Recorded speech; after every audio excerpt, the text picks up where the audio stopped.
that Britain and America were intervening in Syria in the interests of human rights. How could that possibly be?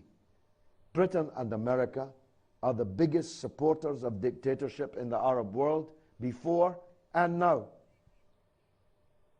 Some people thought that the reason for the enmity towards Syria was because it had one family rule.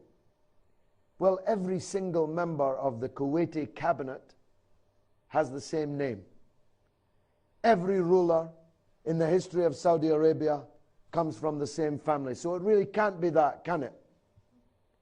It can't be because you have a minority religious sect which contains much of the power or holds most of the power in Syria, can it?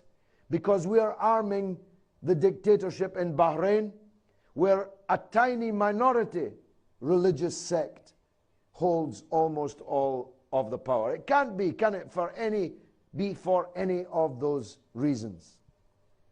The real reasons are that they want to bring down the Syrian regime because that regime doesn't follow their orders, won't surrender to Israel, won't kick out the Palestinian resistance from Damascus, won't end its relationship with the Lebanese National Resistance, which remains the only Arab army ever to defeat Israel in military conflict, a victory which it could not have won but for that strategic alliance that it had with Damascus.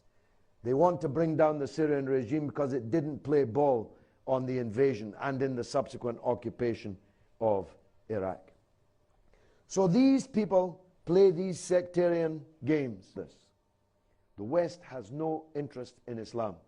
The West has no interest in differences in Islam. The West has no interest in the situation of Christians in the Middle East. We used to hear it in Lebanon. The West was supporting the Christians in Lebanon. But they're not supporting the Christians in Syria, who are terrified at the possible victory of an Al-Qaeda type insurrection there. They're not supporting the Christians in Palestine, almost all of whom have been given green cards to leave the country and forget it.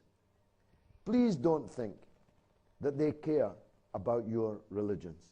Please don't think that they care about your confession, your particular sect. They only care about continuing to own and control the Arab world because of the wealth which lies underneath it and because of the strategic importance which it holds and continues to hold.